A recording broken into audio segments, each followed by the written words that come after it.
그 마지막 경기 변동에 하나만 남아 있고요. 순환 국면별 특성. 그리고 이제 시장론으로 들어가 있습니다. 저희 순환 국면별 특성에서는 이제 가장 큰 특징이 동그라미 5번이에요. 괄호 4번에 동그라미 1, 2, 3, 4, 5번에 안정시장 있죠. 113쪽에 5번. 그 안정시장이 가장 큰 특징이에요. 경제학에서는, 일반 경제학에서는 안정시장이라는 말이 없어요. 경제학을 공부하고 와서 이게 부동산 경기에, 부동산학 왔는데, 이런 안정시장이라는 말이 있어서 도대체 이게 뭔 시장이요? 이러고 있었어요. 근데 이게 모든 부동산이 이러지가 않고요.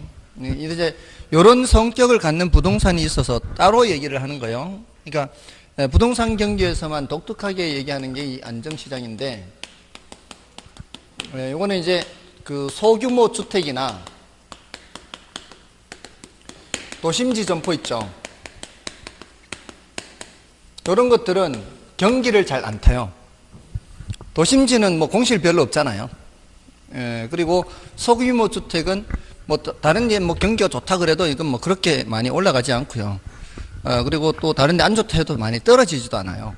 그래서 굉장히 안정적인 모습을 보인다고 해서 안정시장이다 이렇게 하는데, 이런 부동산을 불황에 강한 부동산 그래요.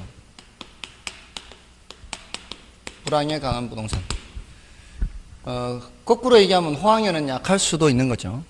이런 게 이제 독특하게 있다는 거고요. 그 외에 이제 나머지 네 가지는 하향시장, 회복시장, 상향시장, 후퇴시장 이렇게 해서 여기 이제 각각 그게 뭐 동그라미, 기억, 니은, 대그리얼 이렇게 내용들이 있죠.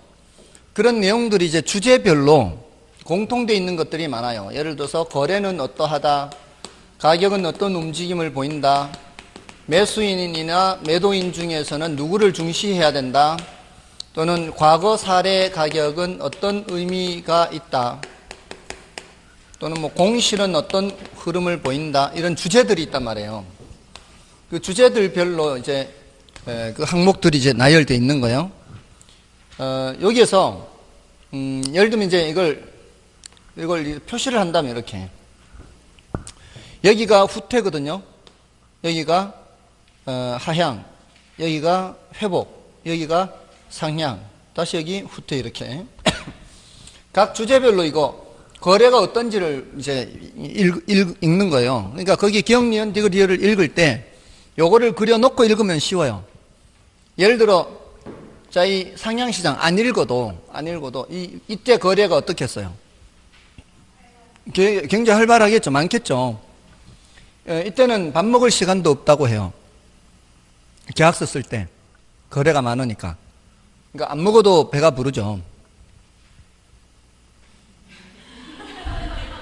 이게 뭔 얘기를 하면 공감이 돼야 되는데, 이게 안 먹어도 배 부르죠. 이때는 사람들이 지금 계약서 쓰려고 지금 줄 서서 기다리고 있는데 그 밥 먹으러 갈 시간이 없죠. 그 다음에 여기는요, 이제 한산해지는, 거래가 별로 이제 한산해지는 거죠. 밥 먹을 시간은 되는 거예요. 한산해지니까. 이때는 굶어야지. 거래가 없는 거예요. 거래가 거의 없어요. 굶어야 돼. 이때는 이제 한 건, 두 건 거래가 이제 생기시죠. 그런 시기예요. 그러니까 어렵지 않다고요. 당연한 얘기들이에요. 이때 또 거래가 활발하고요. 가격은 이때 여기서부터 시작된 가격이 많이 올라가겠죠. 이때는 가격 상승이 둔화되거나 정체되어 있거나 이제 떨어지기 시작하는 시기. 가격이 좀 많이 떨어지는 거. 근데 올라갈 만큼 떨어지진 않아요. 이건 이제 상하를 대칭적으로 이렇게 했기 때문에 이렇게 나타내지만, 실제로는 사실 경제가 장기적으로 성장하기 때문에 올라간 만큼 떨어지진 않아요. 그래서 아까 그 우경사 비대칭이라는 게 그런 의미예요. 아까 왼쪽 페이지에 동그라미 6번에 112쪽에 동그라미 6번에 우경사 비대칭 이런 말이 있어요. 있죠? 두 번째 줄에 우경사 비대칭이 올라갈 때는 이렇게 많이 올라가더라도 떨어질 때는 그만큼 떨어지진 않기 때문에 장기적으로는 오른쪽 위로 이렇게 올라가는 모습을 보이거든요. 아무튼 그런 식이고요. 다음에 자, 매수인과 매도인을 이제 살펴보면 특히 중개에서 이렇게 떨어질 때는 누구를 더 중시해야 될까요? 사는 사람을 더 중시해야 될까요? 파는 사람을 더 중시해야 될까요? 사람들이 사려고 해요, 안 사려고 해요? 안 사려고 하죠. 그러니까 더 설득해서 이렇게 거래를 성사시키기 위해서는 이 매수인을 더 중시해야 돼요. 올라갈 때는 매도인이겠죠. 그래서 이거를 상도 하수 이렇게 외워버리면 돼, 그냥. 올라갈 때는 매도인을 중시해야 되고, 내려갈 때는 매수인을 중시해야 되고요. 상도 하수 이렇게 외워버리면 돼요. 다음에 과거 사례 가격은 어떤 의미가 있느냐? 이거는 이 감정평가라는 거 있잖아요. 감정평가를 할 때 과거에 거래된 것을 비교해서 지금 평가를 하는 그런 방법이 있어요. 그걸 이제 거래 사례 비교법 하는데, 지금 그 거래 사례는 과거에 거래된 사례잖아요. 그럼 지금 이렇게 올라가는 상황에 내가 지금 평가를 해야 돼요. 근데 관찰된 과거는 여기 있을 거 아니에요. 관찰된 과거 사례 가격은 지금 새로 평가하는 금액의 하한선의 의미가 있는 거예요. 지금 평가를 한다면은, 올라가는 상황에서 평가를 한다면은 관찰된 과거 사례 가격보다는 높으면 높았지 낮아질 수는 없잖아요. 그러니까 과거 사례 가격은 하한의 의미가 있어요. 근데 밑으로 내려가는 시기에 감정평가를 한다면 관찰된 과거 사례 가격은 위에 있을 거 아니에요. 그러니까 상한의 의미가 있겠죠. 그러니까 이걸 생각하면 되는 거죠. 내려갈 때는 과거 사례 가격은 상한의 의미가 있고, 올라갈 때는 과거 사례 가격은 하한의 의미가 있다는 거예요. 그런 얘기들이에요. 근데 이게 저점과 정점을 찍고 돌아설 때에는 약간의 뉘앙스가 달라요.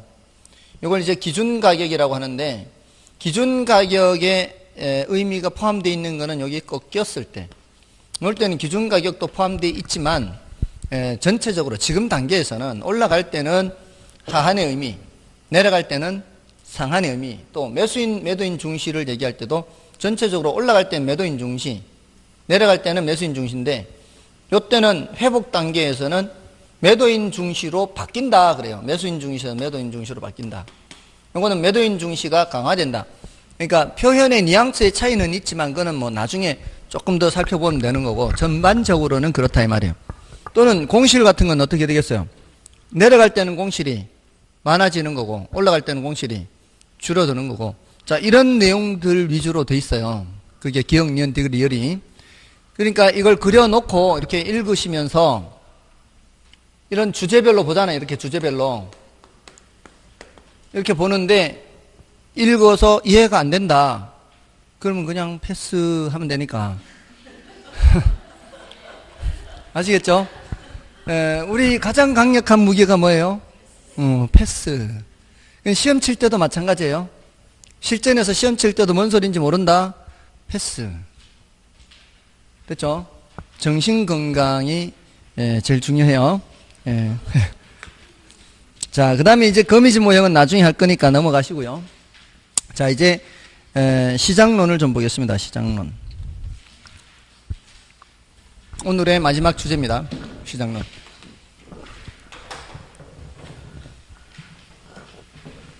제가 지금 여기 지금 방금 적었잖아요. 이렇게 경기 변동을 따로 이렇게 해서 세분했잖아요.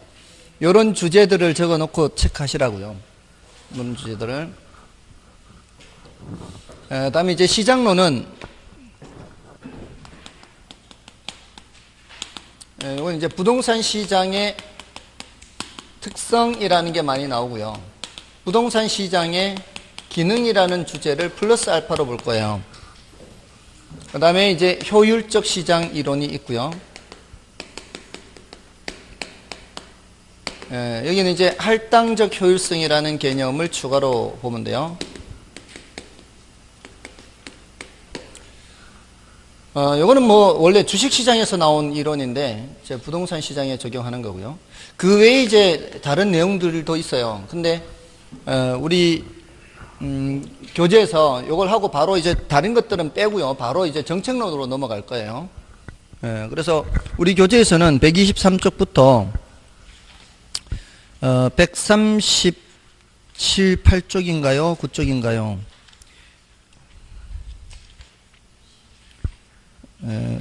문제까지 포함하면 141쪽까지인데 그러니까 142쪽부터는 건너뛴다는 거죠. 142쪽부터는 건너뛰어서 바로 정책론으로 넘어갈 거라는 거예요. 그래서 정책론은 저기 뒤에 180쪽인가요?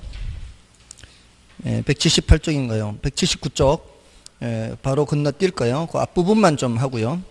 그래서 일단 123쪽에 이제 시장론 요걸 이제 먼저 좀 설명드리고요. 근데 이제 123쪽에 있는 시장의 개념 및 유형 있죠. 이건 뭐 별로 출제는 안 돼요. 구체적 시장, 무슨 시장?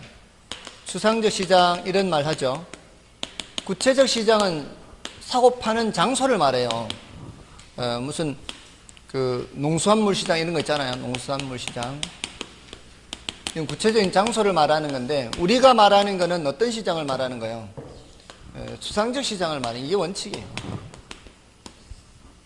이게 원칙이에요. 제가 늘 이렇게 시장이라는 무대 얘기하잖아요. 시장이라는 무대에 수요자도 등장하고 공급자도 등장한다. 이 시장이 바로 추상적 시장을 의미하는 거예요. 다음에 넘어가셔서 124쪽의 시장의 유형, 완전 경쟁 시장과 불완전 경쟁 시장은 일단은 지금 단계에서는 그냥 넘어가세요. 이건 뭐 시험에 거의 출제는 안 돼요. 간혹 가다가 완전 경쟁과 불완전 경쟁 언급이 되기는 하는데요. 현실에는 어떤 시장만 존재하는 거예요? 이 현실에는 불완전 경쟁 시장만 존재하는 거예요. 이거는 현실에 있지는 않습니다. 그래서 얘는 일종의 모형이다 이렇게 보시면 돼요. 현실에 존재하지 않는 시장이고 현실은 이런 시장이에요. 그래서 이거는 나중에 또 설명을 드릴 거니까 주로 출제되는 건 여기서 출제되니까요. 부동산 시장의 특성과 기능 그리고 효율적 시장. 그래서 일단 126쪽으로 가시고 126쪽에서는 그 괄호 1번은 읽어보세요. 괄호 1번은 읽어보시는데 밑에 괄호 2번은 뭐 별로 중요한 건 아니니까요. 괄호 1번은 읽어보시고 괄호 2번은 별로 중요하지 않습니다. 그 다음에 이제 127쪽이 이제 본론이에요. 부동산 시장 특성 하는 거 있죠. 이게 이제 본론입니다. 자, 그거 지난 순환에 제가 요거를 과장국수 비비자 그랬어요. 혹시 기억나시나요? 지난 순환 수업 들으신 분들? 이건 뭐 기억 안 날 수가 없죠. 이게 뭔지는 몰라도. 과장국수 비비자. 과가 뭐였어요? 과다한 법적 제한. 법적 제한이 많아요. 다른 재화에 비해서. 이런 일반 재화는 법적 제한이 많은 편은 아니죠. 지금 9.13 대책 이후로 거래가 거의 많이 끊겼을 정도로 그렇게 제한이 많잖아요. 이게 수요자한테도 제한이 많고 공급자한테도 제한이 많고 법적 제한이 많아요. 그럼 법적 제한이 많으면 어디로 연결이 되는가 하면은 여기 수급 조절 곤란으로 연결이 돼요. 여기 수급이 뭐예요? 수요와 공급을 줄인 말이 수급이에요. 그럼 수급 조절이 잘 안 된다 이 소리는 수요가 증가했을 때 공급이 함께 증가해 줘야 가격이 급등하지 않아요. 근데 수요가 증가할 때 공급이 증가하지 않으면 어떻게 해요? 가격이 급등하는 거죠. 그게 이제 그냥 올라가는 게 아니라 급등이에요. 급등. 이러면은 어떤 현상이 나타나는가 하면은 오버슈팅 현상이 나타날 수 있어요. 이제 영어로는 이제 오버슈팅 하는데 오버가 이제 과도하게 넘어서는 거잖아요.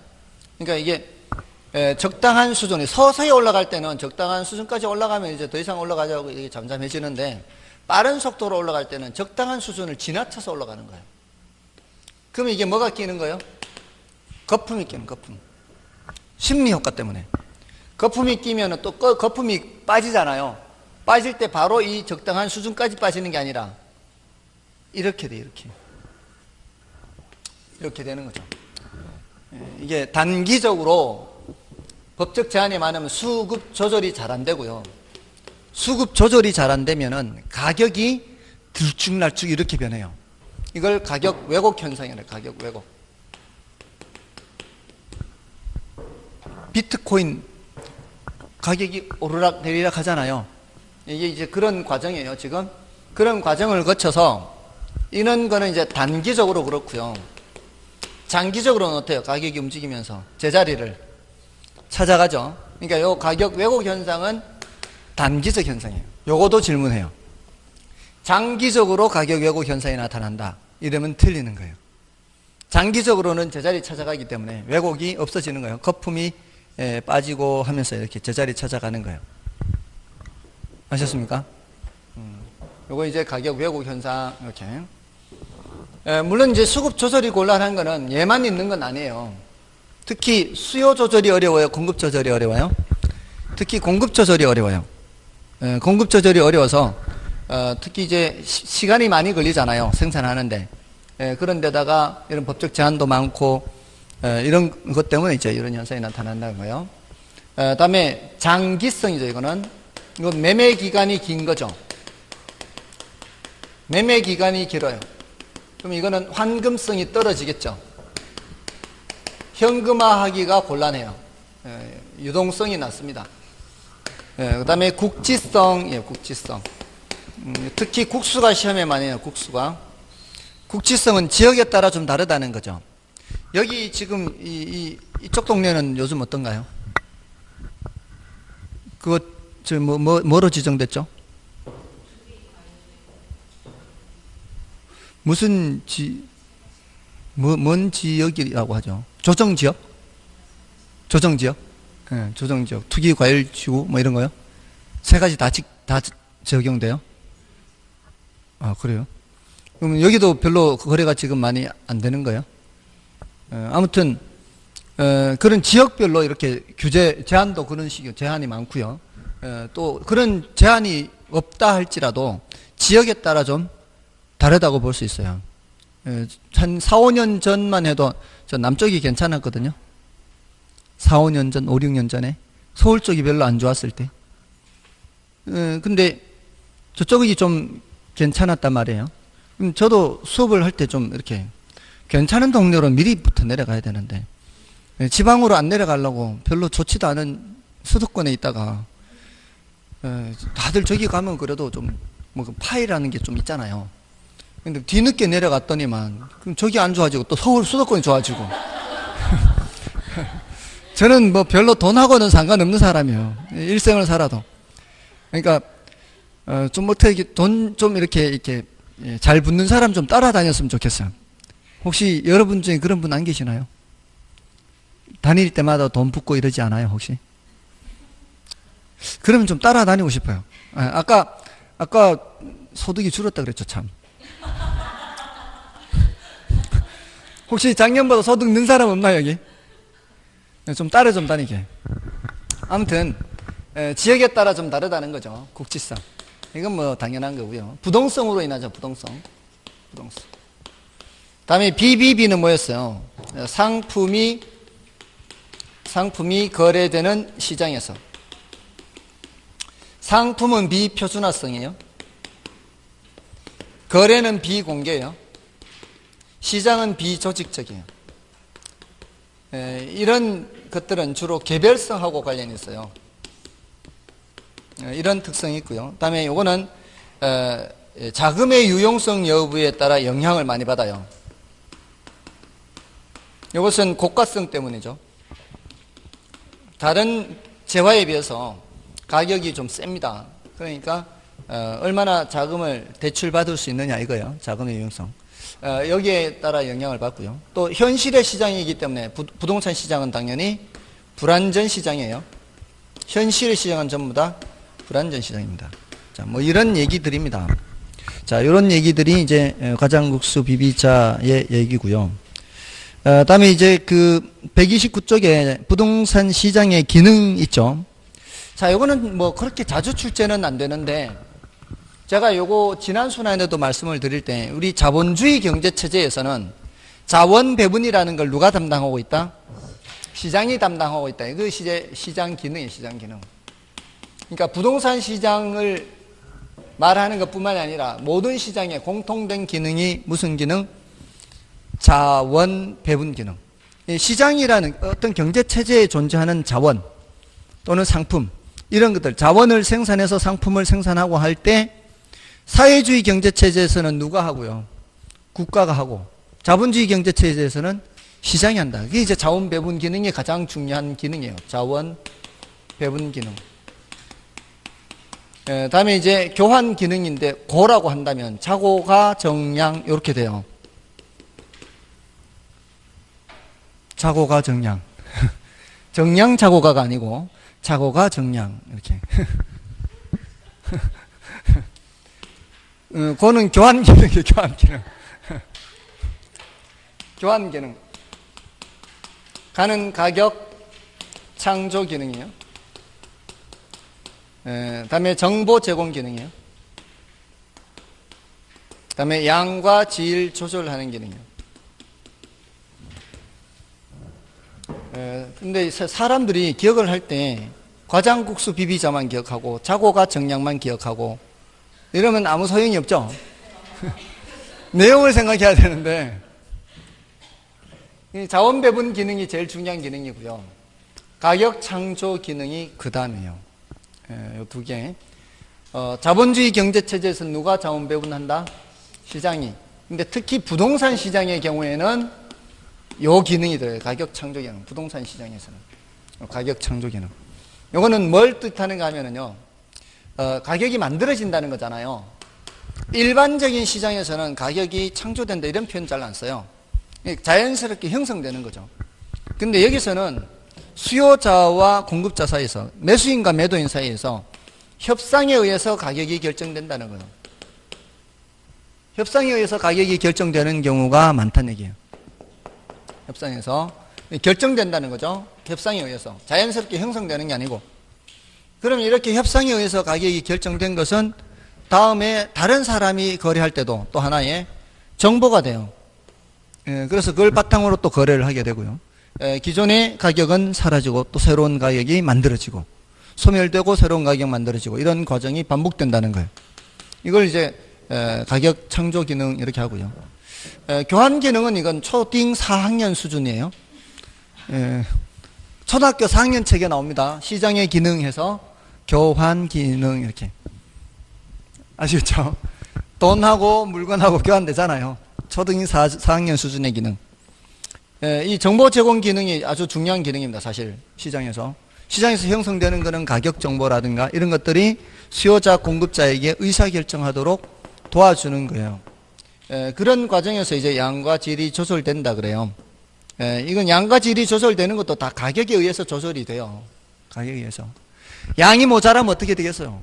가격은 올라가죠. 그럼 다 드러나게 돼 있어요. 가격이라는 정보가 제일 중요한 정보예요. 이 가격, 이 정보라는 거는 제일 중요한 정보가 가격 정보예요.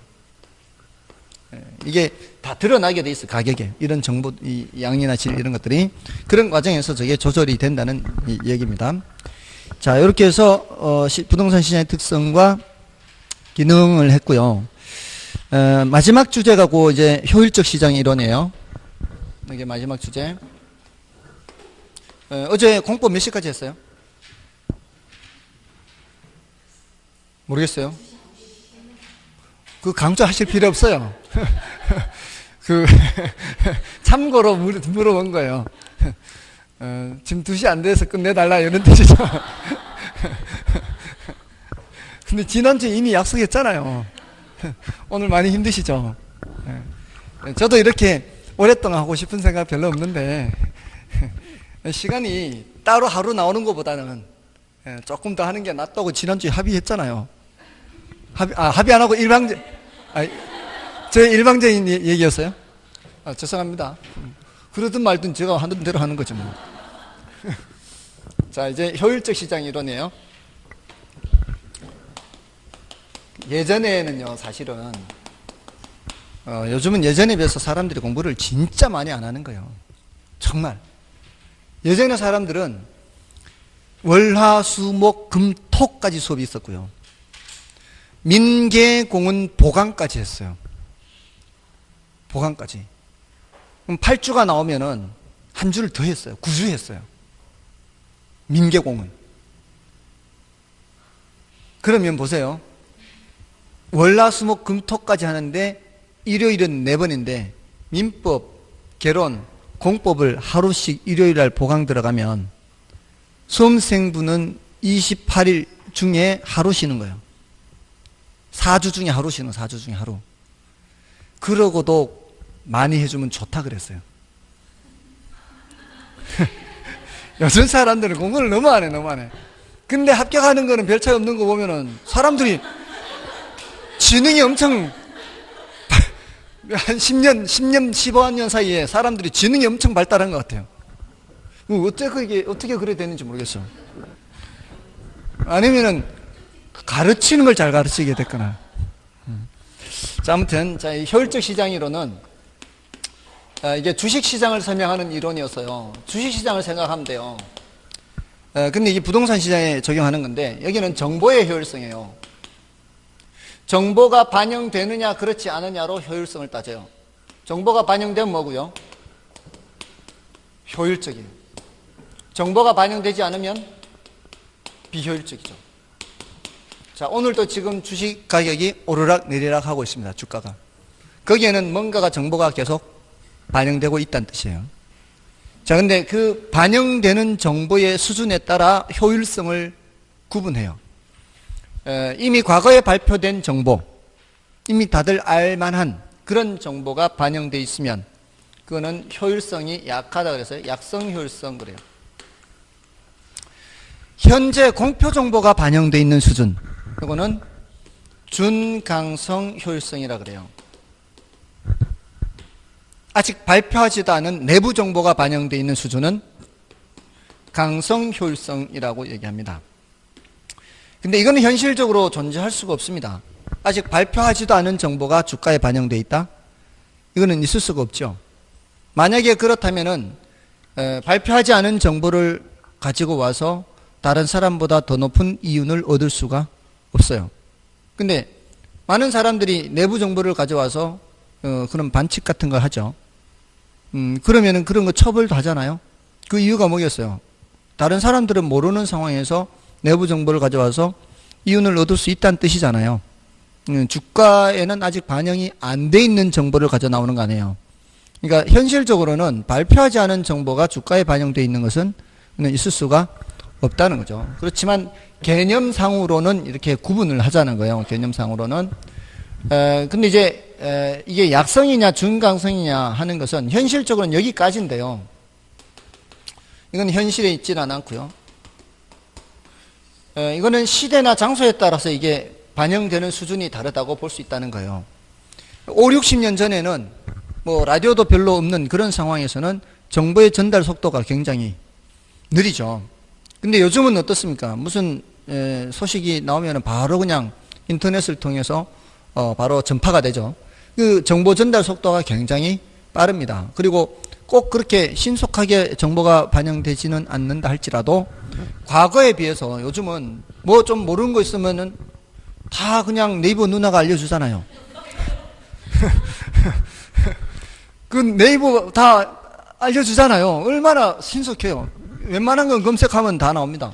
근데 이제 그게 과연 정확하게 믿을 수 있는 정보인지는 이제 또 좀 두고 봐야지만 저도 상당히 많이 검색을 하는 편이거든요. 물론 거기에 검색해서 안 나오는 정보들도 있지만 예전에 비해서는 상당히 정보 비용이 많이 절감됩니다. 이게 뭐가 높아진다고 보는 거예요? 효율성이 높아진다라고 볼 수 있다는 거죠.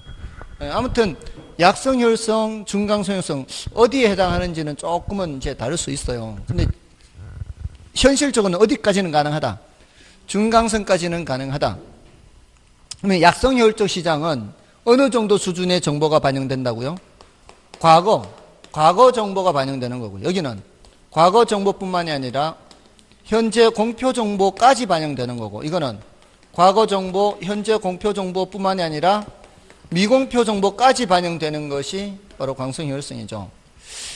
자, 이런 효율성이에요. 이게 이런 이제 과거 정보가 반영된다 또는 이런 이제 수준에 따라서 이게 효율성이 다른데, 지금 이게요 어떤 수준이냐에 따라서 초과 이윤이 있을 수 있느냐 없느냐에 대해서 이제 답이 달라져요. 이 초과 이윤이라는 거는 다른 사람이 얻지 못하는 이윤, 뭐 이렇게도 번역할 수 있고요. 정상적으로 얻을 수 있는 것보다 더 높은 이윤, 이렇게 번역할 수 있거든요. 지금 이런 시장에서는 시장이 어느 정도 정보까지 반영하고 있어요? 과거 정보까지 반영하고 있잖아요. 시장은. 예를 들어 어느 정도인가 하면은 한 5, 60년대, 5, 60년대 우리나라 보시면 돼요. 5, 60년대 우리나라 상황은 정부가 무슨 정책을 발표해도 사람들이 바로바로 잘 알 수 있다는 보장이 없어요. 그죠? 그때는 발표를 해도 이렇게 뭐 라디오나 이런 걸 갖고 있는 사람 별로 없고 신문 보는 사람도 많지 않고 신문도 다 한자예요. 요즘 사람들 그때 신문 보라고 하면 뭔 소리인지도 모를 거예요. 물론 그때도 그랬고요. 문맹률이 높았으니까. 그러니까 아는 사람만 알지 잘 모른다는 거죠. 전달이 잘 안 된다는 거예요. 그런 상황에서 누군가가 현재 막 바로 발표하는 그런 정보를 갖고 있다면, 정부가 앞으로 뭔 정책을 발표한다 이제 신문에 나는 거를 보고 다른 사람들 지나간 거 겨우 이제 다른 사람을 통해 듣고 장날 가서 듣고 뭐 이런 식으로 아는데, 누군가는 신문 딱 발표되는 거 보고 바로 앞으로 정부가 뭐 한대 이러면은 엄청난 정보를 갖고 있는 거죠. 그런 상황에서는 시장은 이런 상황인데 누군가가 여기 현재 공표 정보 가져가면 어떻게 해요? 그러면 초과이윤을 얻을 수가 있겠죠. 이런 시장, 현실은 여기까지는 가능하다 그러잖아요. 근데 누군가가 내부 정보를 가져온다면은 초과이윤을 얻을 수 있지 않나요? 그러니까 사람들이 반칙하려고 하는 거 아니에요. 내부 정보를 끄집어와서. 그러니까 여기서 초과이윤을 얻을 수 있느냐 없느냐 이걸 묻는단 말이에요. 그럼 여기서는 초과이윤을 얻을 수 있다 없다?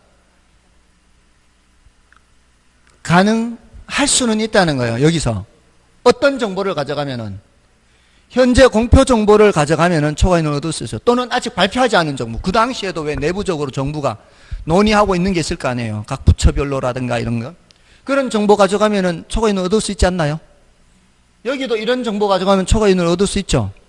가능은 하다는 거예요. 뭘 이용을 하면은 보다 우수한 정보라 그래요. 보다 우수한 정보. 보다 우수한 정보를 이용하면은 뭐를 얻을 수 있다? 초과이윤을 얻을 수 있다는 거죠. 그럼 약성효율적 시장에서 보다 우수한 정보는 어떤 거? 현재 공표 정보나. 약성효율적 시장은 어떤 정보를 반영하고 있다? 과거 발표된 정보를 반영하고 있기 때문에 현재 공표 정보이거나 또는 미공표 정보는 이런 시장에서는 보다 우수한 정보예요. 그 다음에 이러한 시장은 어디까지 반영이 되어 있어요? 현재 공표 정보까지 반영이 되어 있으니까 어떤 정보를 가져가면, 미공표 정보를 가져가면은 초과이윤을 얻을 수 있다는 거죠. 그게 바로 보다 우수한 정보를 이용할 경우에는 뭐가 가능하다? 초과이윤이 가능해요. 근데 강성효율적 시장은 여기 다 반영이 돼 있죠. 이제 조금만 참으면 돼요. 여기 다 반영돼 있잖아요. 그러면은 이거보다도 더 우수한 정보가 있나요? 이거보다도 더 우수한 정보는 없어요. 보다 우수한 정보를 가져가야 초과이윤을 얻을 수 있는데 이거보다 더 우수한 정보는 있을 수가 없어요. 그래서 여기는 어떤 경우에도 초과이윤을 얻을 수 있다 없다? 초과이윤을 얻을 수 없다는 겁니다. 이 얘기. 그래서 초과이윤을 얻을 수 있느냐 없느냐 이런 얘기를 하는 거예요. 초과이윤은. 그래서 현실적으로 존재할 수 있는 이런 시장은 보다 우수한 정보를 이용하면 뭐를 얻을 수 있다? 초과이윤을 얻을 수 있다. 강성효율적 시장에서는 초과이윤을 얻을 수 없다. 어떤 경우에도 불가능하다. 이런 얘기를 해요. 그러면서 이제 용어 두 가지를 익히면 돼요. 하나는 기술적 분석이라는 용어하고요. 하나는 기본적 분석이라는 용어예요. 요거는 기술적 분석이라는 용어는 과거 정보를 분석하는 거, 과거 분석. 요거는 현재 공표 정보까지 분석. 자, 그러면 과거 정보요. 과거 정보. 현재 공표 정보까지 분석하는 거고요. 그러면 약성 효율적 시장에서 기술적 분석을 한다면 보다 우수한 정보 분석하는 걸까요? 약성 효율적 시장에서 기술적 분석을 한다는 것은 보다 우수한 정보 분석하는 거 아니죠? 그럼 이거 가지고는 초과이윤을 얻을 수 있다 없다? 없어요. 이렇게 해가지고는 초과이윤을 얻을 수 없어요. 그러면 이런 약성 효율적 시장에서는 최소한 어느 정도 분석은 해야 돼요. 기본적 분석 이상은 해야 초과이윤을 얻을 수가 있는 거죠. 맞나요? 그런 용어를 익히면 되는 거고요. 또 마찬가지 준강성 효율적 시장에서 기본적 분석으로 초과이윤을 얻을 수 있다 없다? 없다요. 같은 수준의 정보를 분석하는 거기 때문에 시장이 반영하고 있는 정보도 현재 공표 정보, 여기도 현재 공표 정보 분석해가지고는 초과이윤을 얻을 수가 없다는 거죠. 만약에 시장이 이러하다면. 근데 제가 봤을 때는 시장이 이 정도의 효율성도 달성 못하고 있는 것 같아요. 이 정도의 효율성도 달성하지 못하고 있는 것 같아요. 왜냐하면은 지금 정부가 또는 각 그 지방자치단체별로 조례도 발표하고 다 하잖아요. 그러면은 도시기본계획, 도시관리계획 다 발표해요. 그러면 그거를 보면 앞으로 도시가 어떻게 발전할 건지 조사하면 다 나오거든요. 정보를 다 발표하고 있으니까, 공표하고 있으니까. 근데 그거를 사람들이 그걸 다 일일이 뒤져가면서 그거 공부해가지고 앞으로 여기에 뭐 들어서고 뭐 들어서 이렇게 해가지고 부동산 투자하고 해서 하는 사람이 얼마나 될까요? 그렇게 많지 않다는 거죠. 그러니까 여러분들이 공법을 잘 배우시고 앞으로 도시기본계획, 도시관리계획 이런 걸 잘 봐서 이미 발표한 정보만 보고 투자해도 돈 벌 수 있다는 거죠. 그 소리는 제가 봤을 때는 현실적으로 이것도 쉽지는 않을 것 같다 이 말이에요. 아시겠습니까? 실제로 그런 사람들 많아요. 지금 여러분들이 공법에서 배우시는 도시기본계획, 도시관리계획 굉장히 중요한 정보거든요. 근데 보통 사람들은 그걸 봐도 뭔 뜻인지 모른다는 거죠. 그러니까 앞으로 공부하시라고요. 돈이 들어도 배워야 돼. 그 배우시면은 그게 뭔 의미인지를 안다면은 저기가 돈이 될 자리 안 될 자리를 볼 수 있는 안목이 생긴다는 거죠. 그런 정보는 발표는 해도 그 정보의 가치까지 평가해서 발표하는 건 아니기 때문에 그 정보의 가치를 판단할 수 있는 능력을 기르는 것은 그 보는 사람이, 공부한 사람이죠. 아는 만큼 보이는 거죠. 그러니까 공부하시라고요. 공법이 그래서 중요해요. 그러니까 매주 월요일 날 힘들어하지 마시고 공법 잘 들으세요. 공법 중요해요. 여러분들 합격하고 나서도 중요한 게 공법이에요. 결혼은 그냥 합격할 때까지만 신경 쓰세요. 그 다음에는 뭐 봐도 아는 척도 안 해도 돼요. 아무튼 효율적 시장 이론에서는 지금 지난 순환에보다 지금 더 말씀드린 게고 이런 표현들 더 말씀을 드렸고 했는데요. 초과이윤을 얻을 수 있다 없다 이런 말씀을 더 드렸어요. 아직 그 할당적 효율성에 대해서는 말씀을 안 드렸어요. 아까 할당적 효율성 있다 그랬잖아요. 그거는 이제 다음 순환에 더 말씀을 드릴 테니까 지금은 이 정도로만 알고 계시고 교재 읽으실 때도 그 133쪽까지만 보시라고요. 133쪽에 그 위에 있죠. 강성효율적 시장 있죠. 그 밑에 할당효율적 시장 있죠. 그거는 이제 나중에 할 거니까 이 정도로 하시고요. 다음 주에는 정책론 들어가도록 하겠습니다. 됐죠? 다음 주 뵙겠습니다. 감사합니다.